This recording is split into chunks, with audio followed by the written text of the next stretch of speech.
Preparamos para un momento para la lectura bíblica, como lo hemos estado haciendo en las últimas semanas, por favor.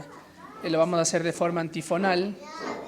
Así que les pedimos, niños, un poquito de silencio. Ya nos vamos a ir para las clases. Un poquito de silencio. Vamos a buscar, por favor, en el libro de Hechos, en el capítulo 4, y vamos a leer del versículo 1 al 22. La versión que vamos a leer es de Reina Valera, así que si es que no tienen esa versión, la van a poder ver igual en pantalla. Y a medida que tengan el texto, si pueden por favor ponerse de pie para saber que todos estamos ya preparados.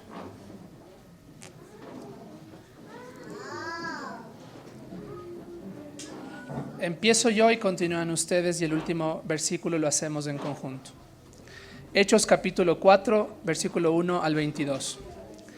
Hablando ellos al pueblo, vinieron sobre ellos los sacerdotes con el jefe de la guardia del templo y los saduceos.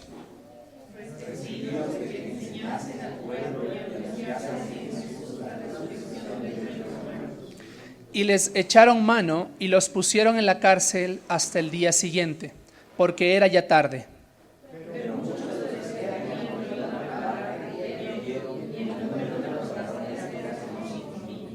Aconteció al día siguiente que se reunieron en Jerusalén los gobernantes, los ancianos y los escribas.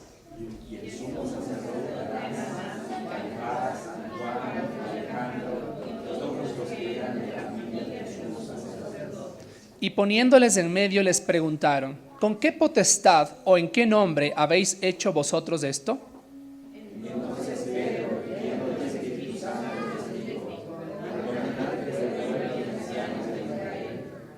Puesto que hoy se nos interroga acerca del beneficio hecho a un hombre enfermo, ¿de qué manera éste haya sido sanado?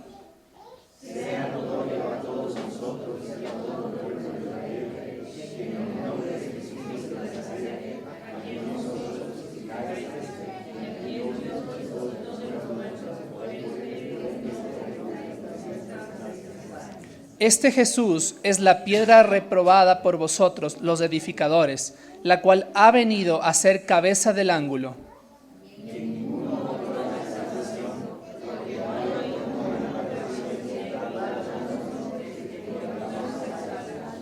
Entonces, viendo el denuedo de Pedro y de Juan, y sabiendo que eran los hombres sin letras y del vulgo, se maravillaban y les reconocían que habían estado con Jesús.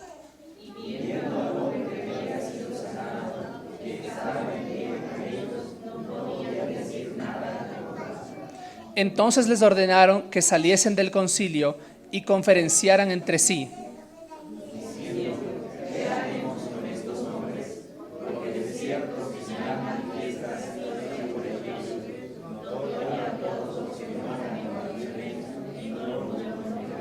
Sin embargo, para que no se divulgue más entre el pueblo, amenacémosles para que no hablen de aquí en adelante a hombre alguno en este nombre.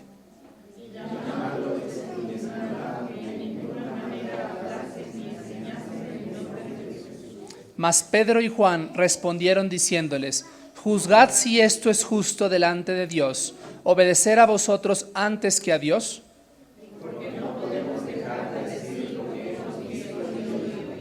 Ellos entonces le amenazaron y le soltaron, no hallando ningún modo de castigarles por causa del pueblo, porque todos glorificaban a Dios por lo que se había hecho, todos, ya que en el hombre en quien se había hecho este milagro de sanidad tenía más de 40 años.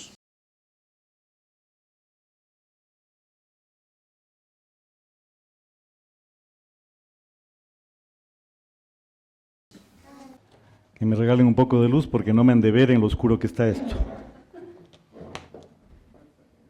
Es la ventaja o desventaja de ser morenito. Luego ya no nos ven. El contraste, una mancha. Ya se está acordando del viejo chiste, mi hermano Lenin. Un blanco en el Chimborazo, ¿cómo es? Andinista. Un negrito en el Chimborazo, no digo más. Bueno, buenos días hermanos, qué gusto saludarles nuevamente en este santo lugar que es el púlpito. Y antes de nada quisiera que me acompañen en unos segundos de oración para que el Señor sea bendiciéndonos e iluminándonos, que nada de lo que salga de nuestros labios en esta mañana sea humano, sea de nuestra pecaminosa humanidad, sino que sea del Señor, de su Espíritu. Padre del cielo, nuevamente en tu presencia para alabarte, para agradecerte por este tiempo de predicación de tu palabra. Te pido, Señor, que seas tú obrando en mi ser, en mi mente, en mis labios, de forma que solamente salga palabra tuya, Señor, inspirada por tu Santo Espíritu. Que nada de mi humanidad pecaminosa, como decía, salga de mis labios, Señor. Y, Señor, que si esa palabra es tuya, caiga con poder en la mente y corazón de mis hermanos aquí reunidos. Que luego de escuchar esa palabra tuya, Señor, salgamos transformados, reflexionando en lo que eso implica para nosotros como hijos tuyos, como cristianos, Padre del cielo. Gracias, bendito Dios, y nos entregamos en tu presencia en este momento, en el nombre precioso de nuestro amado Señor Jesús. Amén. Nos corresponde en esta mañana volver al orden de predicación que habíamos mantenido, que habíamos terminado con nuestro hermano queridísimo Pablito Urgilés. Él nos predicó 2 de Timoteo, capítulo 2, versículos del 1 al 13.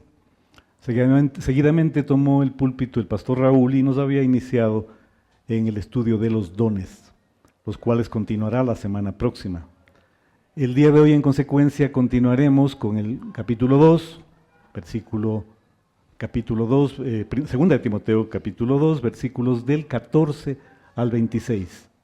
Es un tema que en la misma Biblia viene ya escrito, a pesar de que no es un título bíblico, pero todas las Biblias tienen un título antes de la porción. Y ese título es Obrero Aprobado. Por esa razón le he puesto como título a la predicación de esta mañana, Sé un obrero aprobado. Y dentro de eso, pues vale la pena recordar que las cartas pastorales, primera, segunda de Timoteo y la de Tito, tienen por objetivo enseñar, en el caso de Timoteo, a Timoteo, sobre cómo comportarse en la iglesia del Señor. Y él ya en el capítulo 1, pues le había enseñado cómo guardar el Evangelio. En el capítulo 2 le había enseñado cómo sufrir el Evangelio, porque el Evangelio se sufre, se lo vive. Si te entregas de verdad, de corazón, el Evangelio es sufrido, no es fácil. Y en el capítulo 3, pues ya veremos más adelante cómo Pablo enseña a Timoteo a perseverar y a proclamar el Evangelio. En el capítulo 2, en la porción que vimos con Pablito, nos habíamos quedado con 3 ilustraciones hermosas que el texto menciona. Sufriendo como un buen soldado de Cristo, luchando legítimamente como buen atleta, ahora que estamos viendo las Olimpiadas, y como el labrador que para cosechar debe primeramente esforzarse, debe primeramente sembrar. Y luego pues termina esa porción del capítulo 2 con los versos 11, 12 y 13, que por lo hermoso del texto me voy a permitir leerlo. Palabra fiel es esta: si somos muertos con Él, también viviremos con Él.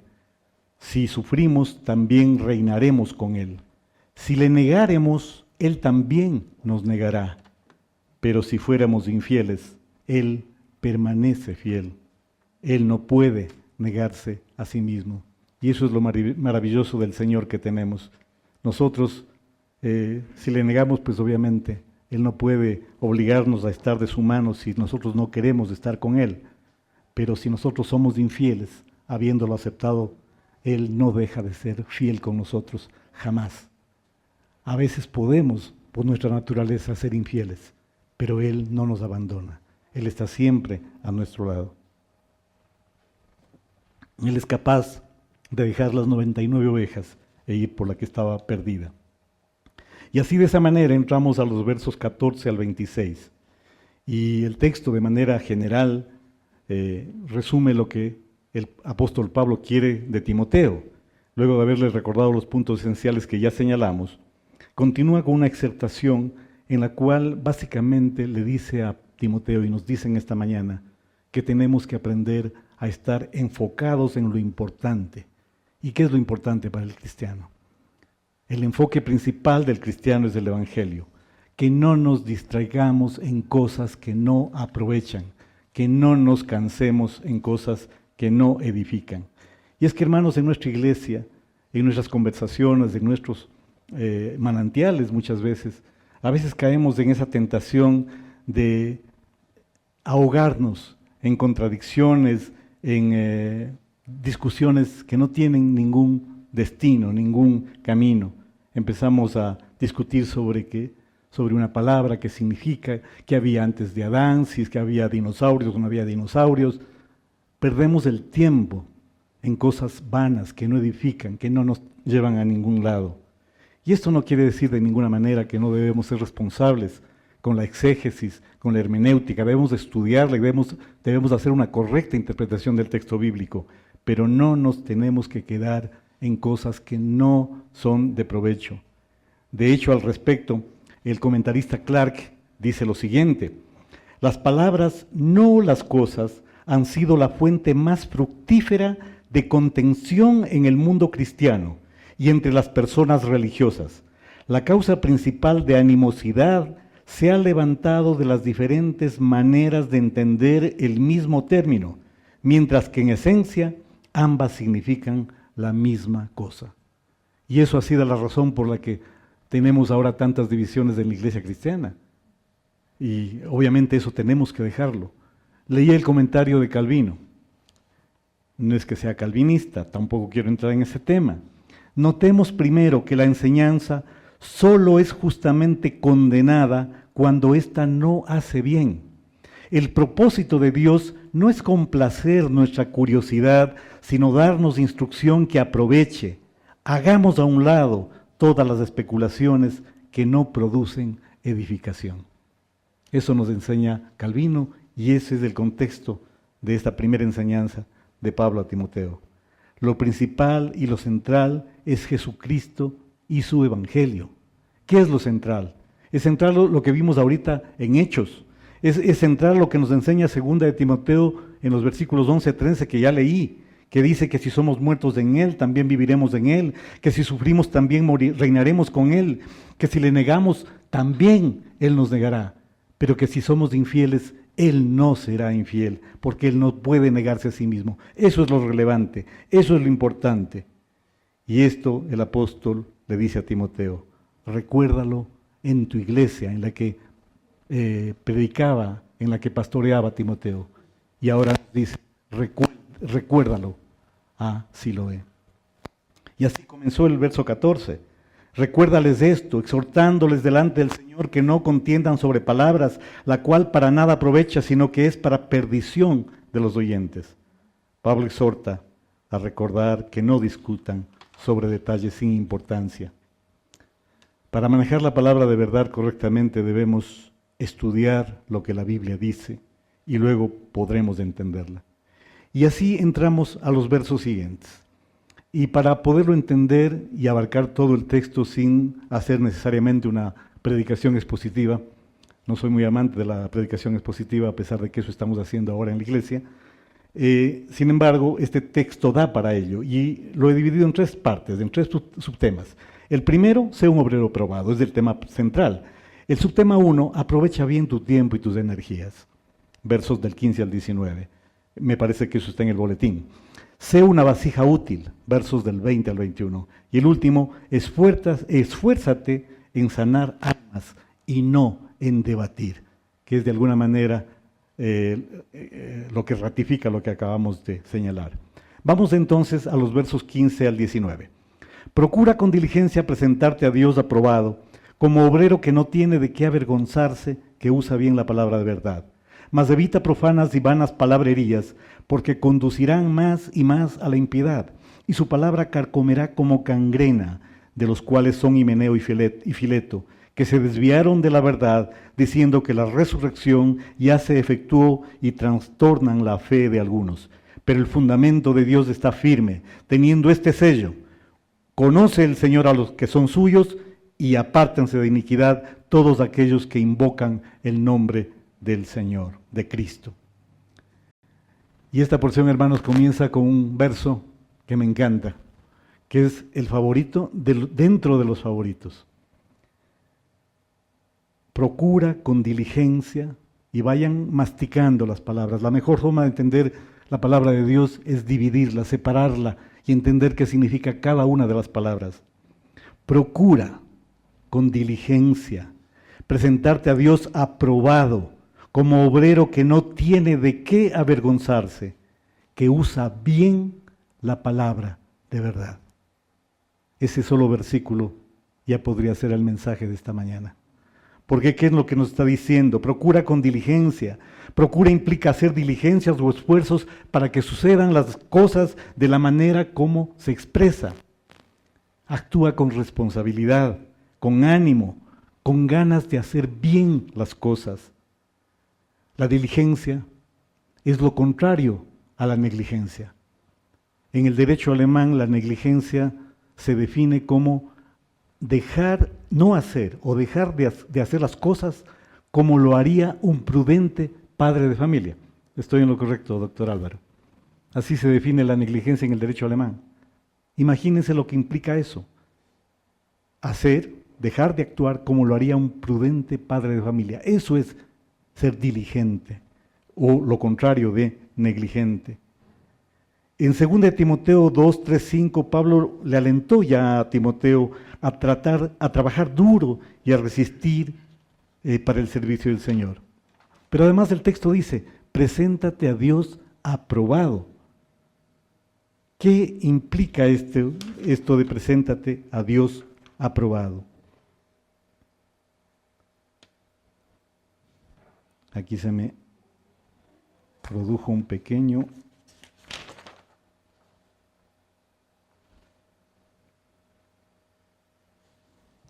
desorden en los... Yo siempre las ordeno muy bonito, pero ahora se me desordenaron, yo no sé por qué.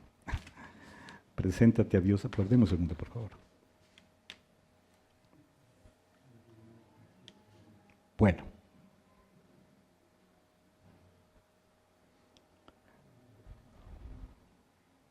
La meta en nuestra vida cristiana, mis hermanos, es ser una herramienta útil en las manos del Señor. Ser útil en la iglesia para edificación.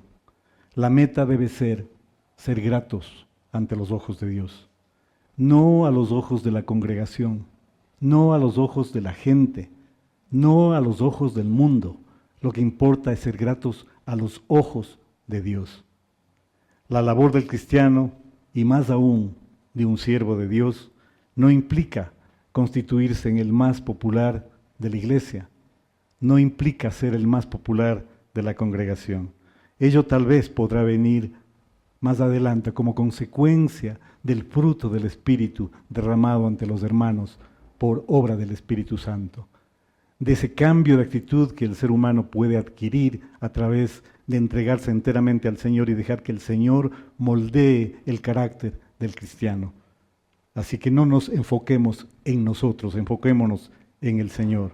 Un hombre, una mujer que como David, a pesar de sus pecados, a pesar de sus debilidades, tuvo la fortaleza para arrepentirse, para pedir perdón a Dios, y luego al final llega a ser denominado como un hombre conforme al corazón de Dios. No importa si nuestra vida pasada fue de una manera u otra, no importa si nos acercamos al Señor y si es que realmente nos proponemos actuar como Él nos manda en su palabra, podremos llegar a ser hombres, mujeres conformes al corazón de Dios. El cristiano debe buscar en su vida ser un obrero que no tenga de qué avergonzarse. ¿Se han equivocado alguna vez en su vida? ¿Qué sentimos? ¿Cuál es la sensación cuando nos equivocamos? ¿Han visto de repente al caminar en la calle como hay gente que anda manejando y cogiéndose la frente?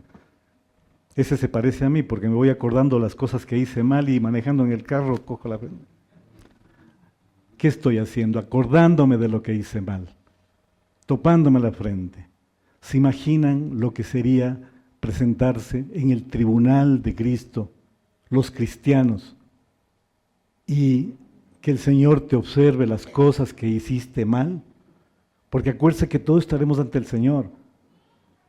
Los que no les conozcan al Señor estarán ante el trono blanco para ser juzgados y ser enviados al infierno.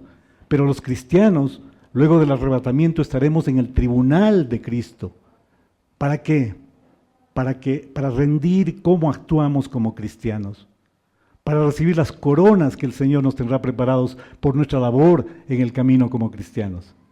Y qué vergüenza será presentarnos al Señor y que el Señor nos diga: tú como cristiano, tú como siervo, hiciste esto otro, o no hiciste esto. Es terrible. Qué vergonzoso hacer un mal trabajo. Duele el corazón. Vergüenza ante Dios y sobre todo, hermanos, vergüenza porque muchas veces por esas equivocaciones podemos constituirnos en piedra de tropiezo para los demás. Por eso el cristiano tiene que ser pulcro, tiene que ser cuidadoso en su camino. No puede jamás desviarse ni a derecha ni a izquierda. Sabemos que el Señor es bondadoso, sabemos que somos salvos y que el Señor nos perdonará, que somos pecadores y vamos a estar cayéndonos y levantándonos, eso es verdad. Pero recuerden que en cada caída, si es delante de un hermano joven, nuevo, tierno, probablemente estemos constituyéndonos en piedra de tropiezo para él. Procuremos entonces actuar como obreros que no tienen de qué avergonzarse. El obrero de Dios debe además usar bien la palabra de verdad. ¿Qué implica el usar bien la palabra de verdad? Esto quiere decir que Timoteo tenía que saber lo que la palabra decía, pero también lo que no decía la palabra.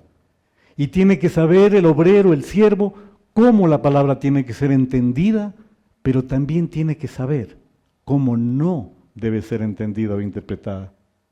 No era suficiente que Timoteo supiera la Biblia, versículos, historias, ilustraciones, que rociara a sus oyentes a través de sermones y predicaciones espectaculares. Sus enseñanzas debían usar bien la palabra de Dios. El predicador Charles Spurgeon a este respecto dice: las espadas fueron diseñadas para cortar y penetrar y herir y matar, y la palabra de Dios es para penetrar el corazón de los hombres y eliminar sus pecados. La palabra de Dios no fue encomendada a los ministros de Dios para entretener a los hombres con su brillo, ni para encantarlos con la joya de su empuñadura, sino para conquistar sus almas para Jesús.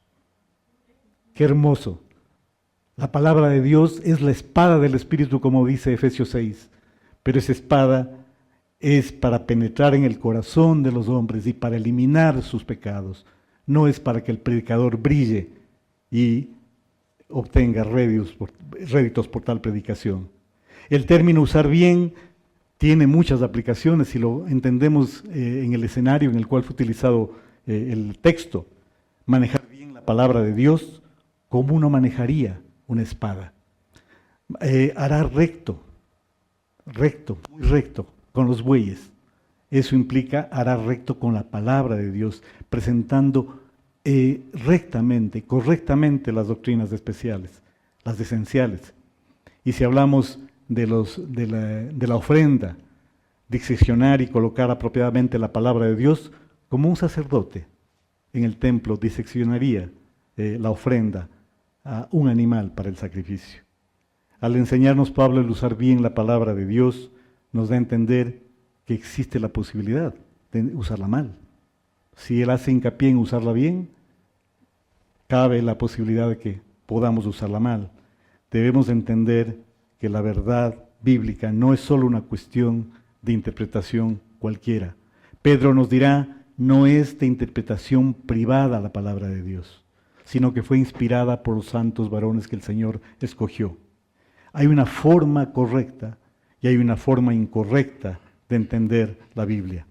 Y un pastor, un anciano, un siervo que quiere ser herramienta útil en las manos del Señor, debe trabajar especialmente duro para dominar la interpretación correcta, para conocer la interpretación correcta. De ahí el trabajo que la iglesia ha iniciado con los domingos a las 9 de la mañana.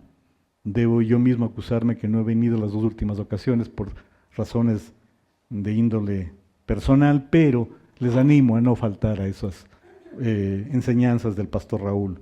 Ahora se está terminando ya angelología, antes habíamos visto bibliología y probablemente seguiremos con temas hermosos como exegética, como hermenéutica, que son fundamentales para la correcta interpretación de la palabra de Dios. En el verso 16, más evita profanas y vanas palabrerías.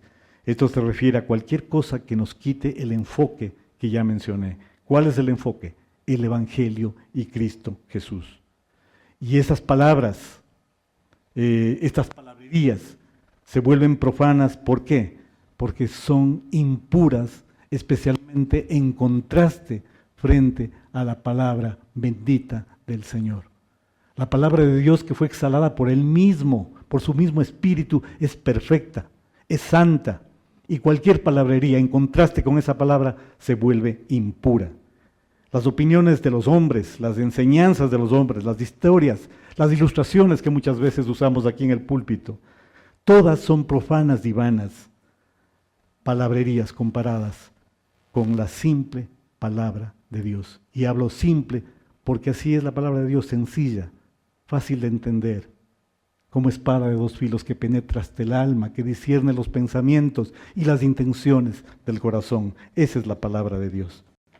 En el verso 17 dice, y esa palabra comerá como gangrena. ¿Cuál? La palabra impura, la palabra de los falsos maestros, aquella que se sale de la palabra verdadera.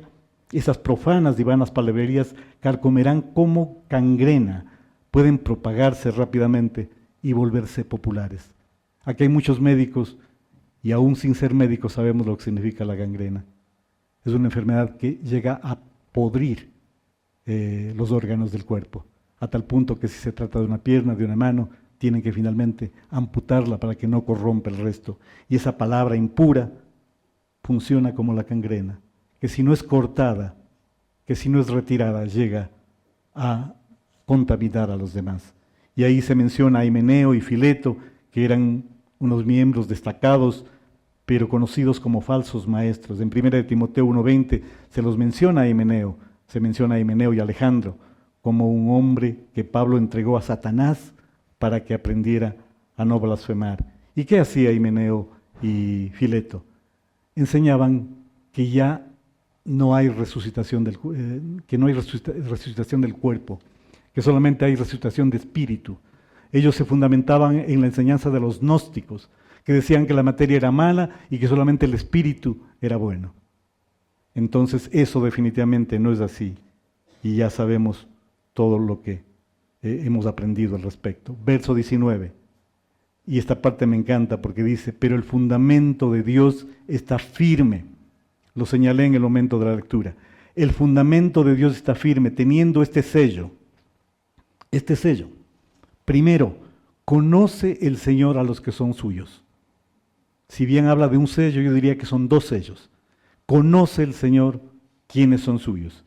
Y 2, apártese de iniquidad todo aquel que invoca el nombre de Cristo. El fundamento de Dios está firme. El reino de Dios no puede ser conmovido. El fundamento de Dios que puso a través de Cristo, su iglesia, no puede ser destruida. Pero más, aparte de eso, hay un sello sobre nosotros que nos identifica como cristianos y que permite que ese fundamento no pueda ser destruido. El primero, el Señor conoce a los suyos. Él sabe quiénes somos de Él. Nosotros podemos saber si fulano, sutano, mengano es del Señor. Tal vez sí, tal vez no. Realmente no. Si es que estudiamos la palabra y vemos la parábola del trigo y la cizaña, es evidente que el trigo y la cizaña son muy parecidos. El Señor nos manda que no los separes, que los dejes ¿hasta cuándo? Hasta que den sus frutos. Y cuando se evidencie el fruto, se verá quién era trigo y quién era cizaña. Y entonces vendrán los ángeles, recogerán el trigo, lo pondrán en el lagar y cogerán la cizaña y lo echarán al fuego. En el caso del ser humano, al fuego eterno. Asimismo el Señor nos enseña en Mateo que por sus frutos los conoceréis. Solamente el fruto del Espíritu podrá manifestar, expresar, permitir que nosotros conozcamos quién es del Señor. El Señor conoce a los suyos. El que pronuncia el nombre de Cristo debe apartarse de iniquidad. Y hay gente que dice, yo soy del Señor, yo le pertenezco al Señor, yo soy buena gente, yo nunca hago mal, yo sé que iré al cielo. Pero todos sabemos que eso no es así. Solamente hay un camino, hay una verdad y una vida, y ese es Jesús, Jesús de Nazaret. Solamente a través de Jesús podemos llegar al cielo. Estas personas que piensan de esa manera olvidan estas 2 inscripciones que constituyen el fundamento de Dios. Somos del Señor, y si es que somos del Señor, nos apartamos de la iniquidad. Podemos caer, podemos resbalar, pero el Espíritu Santo nos redarguye y nos lleva a arrepentirnos y a no volver a caer en ese pecado.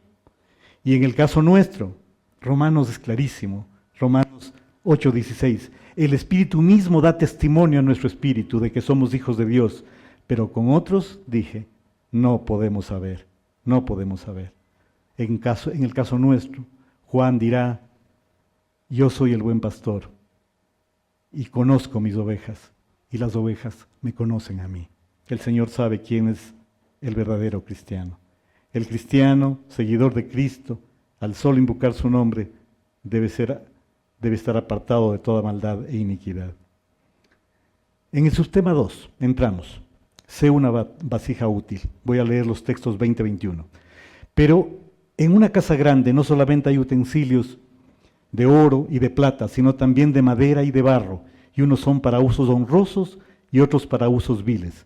Así que si alguno se limpia de estas cosas, será instrumento para honra, santificado, útil al Señor y dispuesto para toda buena obra.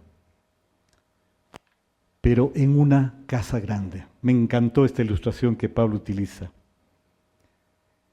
La imagen del edificio de Dios, una casa grande. Una grande casa que tiene diversidad de utensilios. Tiene tazones, platos, vasos y una infinidad de cosas. La iglesia de Dios realmente es una casa grande, es esa casa grande. Es una casa grande debido a quien le pertenece. Le pertenece a nuestro Dios, creador del cielo y de la tierra. Es una casa grande. Es una casa grande debido al altísimo precio que costó construirla.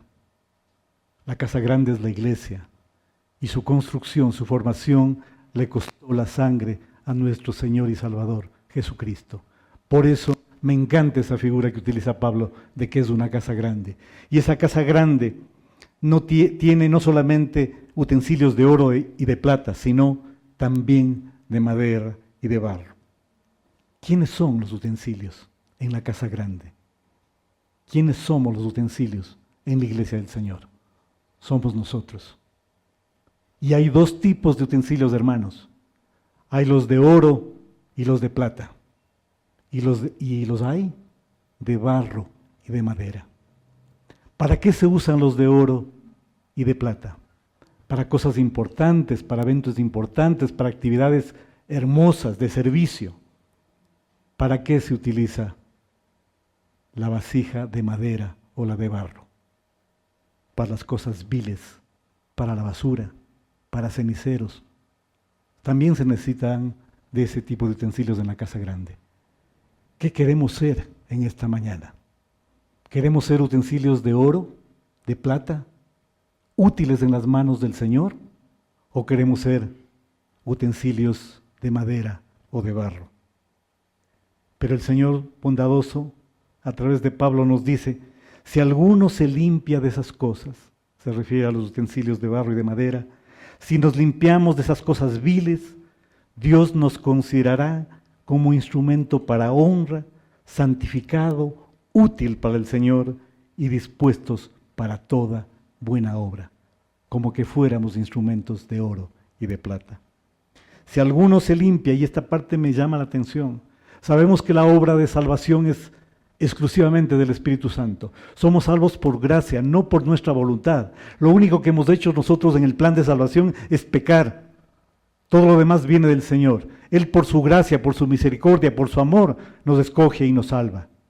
Pero en esta parte la palabra de Dios dice, si alguno se limpia, involucra una actitud, involucra una predisposición que hará que el Señor nos considere como obreros útiles, como herramientas de oro, de plata, para su uso. Si alguno se limpia de estas cosas, será instrumento para honra, santificado, útil al Señor. Santificado sabemos todos que significa ser apartado, así como hay los tazones y los platos, ya digo, pero esto no quiere decir que algunas personas son más santificadas que otras, de ninguna manera. Lo que estamos diciendo es que algunos cristianos están más en disposición de ser utilizados por el Señor por la forma como se manejan en su vida devocional y piadosa frente al Señor. Si eres una herramienta de oro, de plata, pues probablemente eres una persona que estudia la palabra, que ora, que se congrega, que es piadoso, que da lugar a las manifestaciones del fruto del Espíritu, que su carácter ha sido moldeado por el Espíritu Santo y está llegando o llegará tal vez algún momento a la estatura del varón perfecto que es Jesucristo. Por el contrario, si es que no tiene esa actitud, si es dejado en el estudio de la palabra, si es dejado en la oración, si no se congrega con la frecuencia que necesitamos los cristianos congregarnos. ¿Por qué nos congregamos? Porque aquí en la iglesia nos fortalecemos, hermanos. Aquí nos ayudamos, aquí nos soportamos. ¿Por qué nos reunimos en manantiales? Porque ahí juntos nos podemos abrazar, compartir un pedazo de pan y orar los unos por los otros. Eso hace el cristiano. Nosotros en nuestra humanidad caída y pecaminosa y solos no podemos. Nosotros más que nadie tenemos que estar acompañados de un cristiano si queremos ser vasos útiles en sus manos, dispuestos para toda obra. No podemos pensar, hermanos, en ser utilizables solamente para el servicio de la iglesia. Cuando somos herramientas dispuestos para toda buena obra, nos estamos refiriendo a toda buena obra en el mundo, en donde podamos ser testigos de Él, en donde conforme a la palabra de Dios no estemos bajo el Talmud, sino sobre el almud, de manera que podamos ser luz y sal ante los demás. El Señor nos dice, no queremos que te apartes del mundo, queremos que estés en el mundo. ¿Para qué? Para que ilumines con tu santidad a los demás y a través de ese camino podamos llevar a más gentes al Evangelio. Subtema 3. Esfuérzate en sanar almas y no en debatir. Huye también de las pasiones juveniles, sigue la justicia, la fe, el amor y la paz con los que de corazón limpio invocan al Señor. Pero desecha las cuestiones necias e insensatas, sabiendo que engendran contiendas. Porque el siervo del Señor no debe ser contencioso, sino amable para con todos y apto para enseñar, sufrido, que con mansedumbre corrija a los que se oponen, por si quizás Dios le conceda que se arrepientan para conocer la verdad y escapen del lazo del diablo, en que están cautivos a voluntad de él. Huye también de las pasiones juveniles. Pasiones juveniles. Todo tipo de deseos, todo tipo de tentaciones,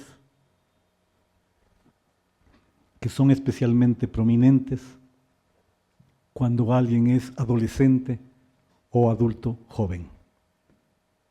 En ese contexto se le escribe a Timoteo, pero la palabra de Dios viva y eficaz ahora nos habla no solamente a los adolescentes y jóvenes adultos, nos habla absolutamente a todos. La tentación sexual, los placeres ilícitos de la carne y sobre eso, algo que constituye un karma en la vida contemporánea, el deseo de fama y gloria que marca al ser humano en este tiempo. Fama y gloria, estatus, la vanagloria de este siglo, el afán enfermizo de ser más de lo que eres, de tener más de lo que tienes. Snobismo, los no nóbiles buscando ser nóbiles, luchando por serlo. ¿Cuánto mal ha hecho esto a la humanidad y al cristianismo, a nuestras iglesias? Clasismo, racismo, deseo de fama, deseo de orgullo, vanagloria, todas características de las pasiones juveniles y no tan juveniles a las que se refiere el apóstol Pablo. La orden es simple, hermanos. Huye también de las pasiones juveniles. No las entretengas, no las provoques, no intentes soportarlas, porque son pecado, porque te van a llevar a dañar tu vida. No juegues con el diablo, no juegues con Satanás. La palabra de Dios dice que si estás en tentación, huyas, huye, corre.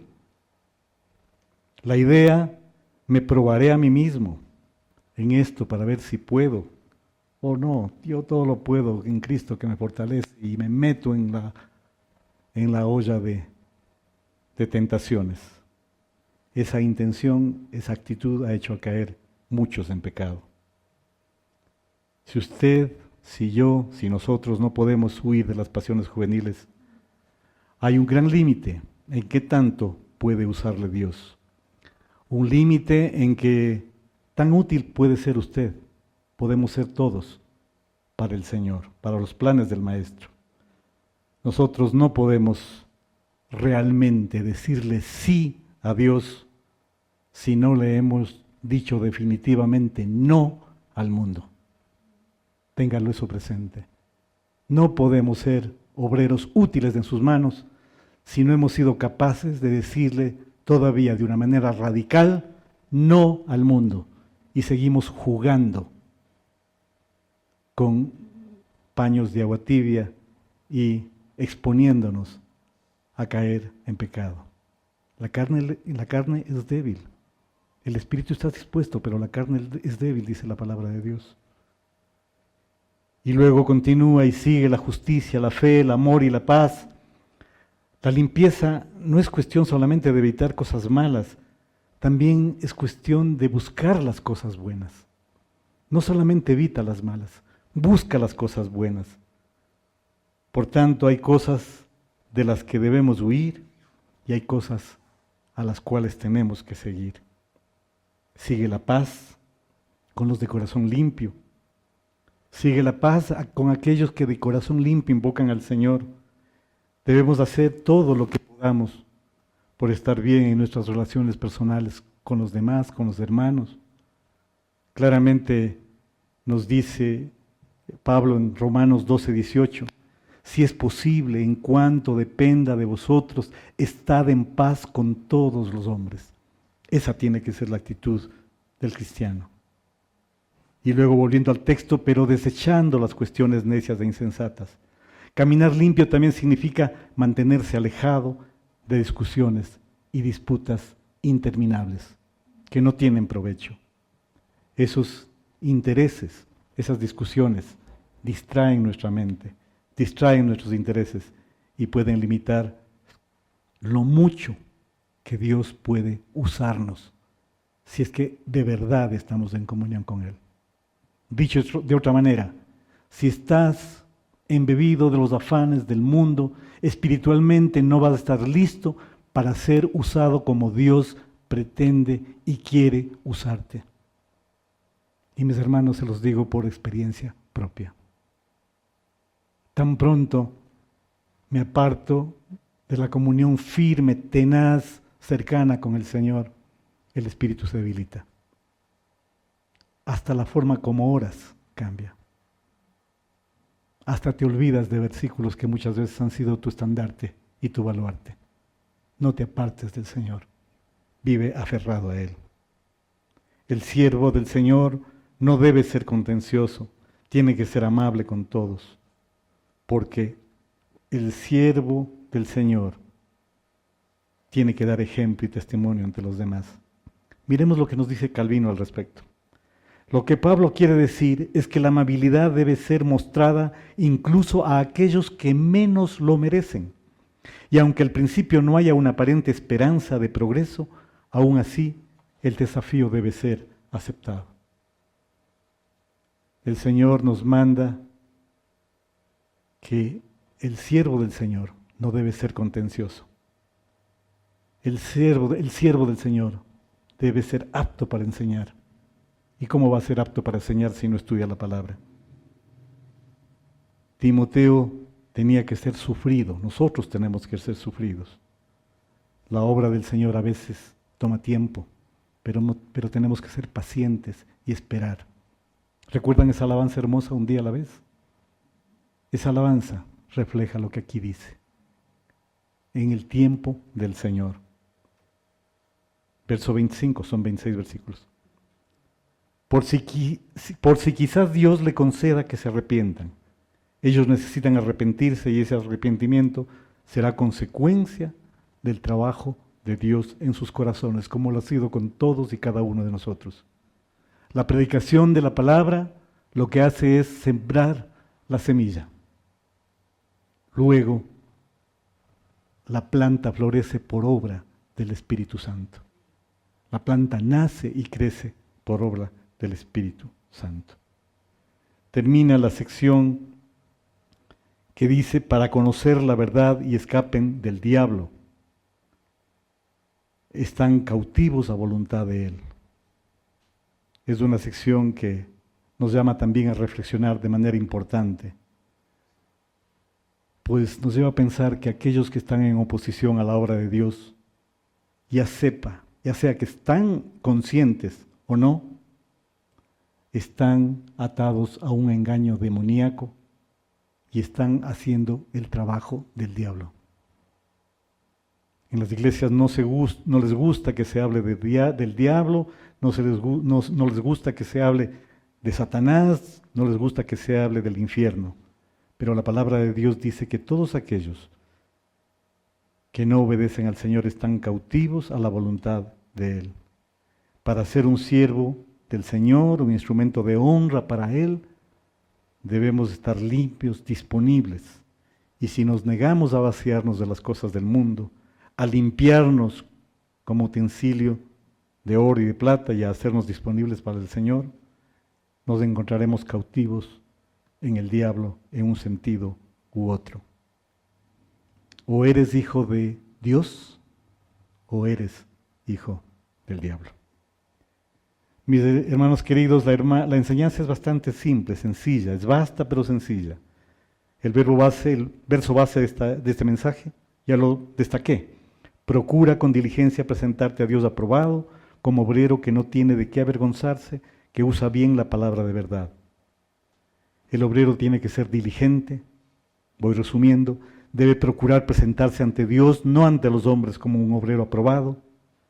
Debe presentarse sin vergüenza ante el Señor, que no tenga de qué avergonzarse, que cuando esté ante el tribunal de Cristo, el Padre Dios le diga: buen siervo, siervo fiel, en lo poco fuiste fiel, en lo poco te pondré, en lo mucho te pondré.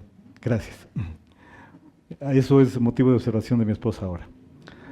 Para ello tiene que prepararse, estudiar la palabra de Dios de manera que pueda usarla bien, que pueda aplicarla en su vida y conocer cómo defenderla. El ser un obrero implica aprovechar bien el tiempo y tus energías, ser una vasija útil en las manos del Señor, esforzarse en sanar almas y no en debatir, no cansarse en discusiones vanas que nada llevan y que nada edifiquen, con testimonio, usando bien la palabra de verdad, y que nuestras palabras siempre sean de edificación y no de destrucción. Les ruego ponerse en pie, mis hermanos.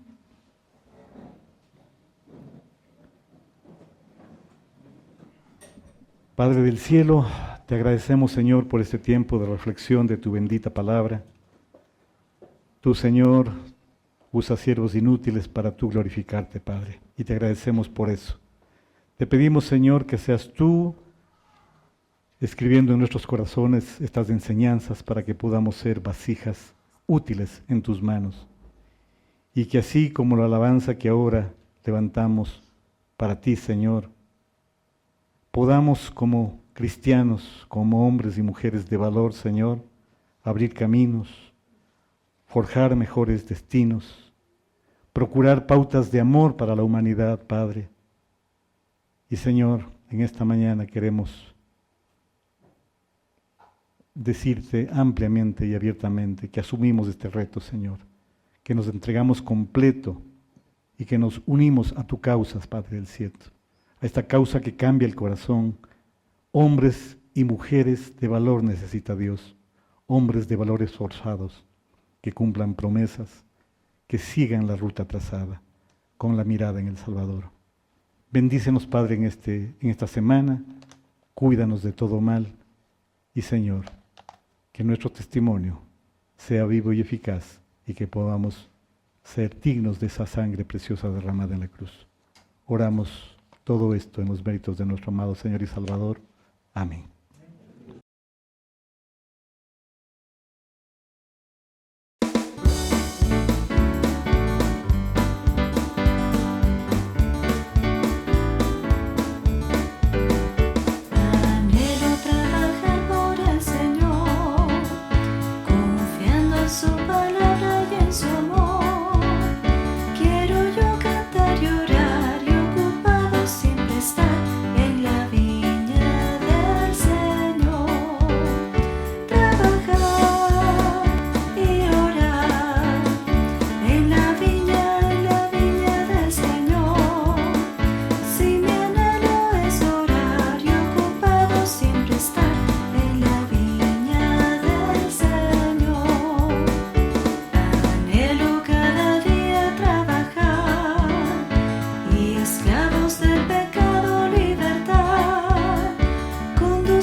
Gracias por participar en esta celebración desde tu hogar.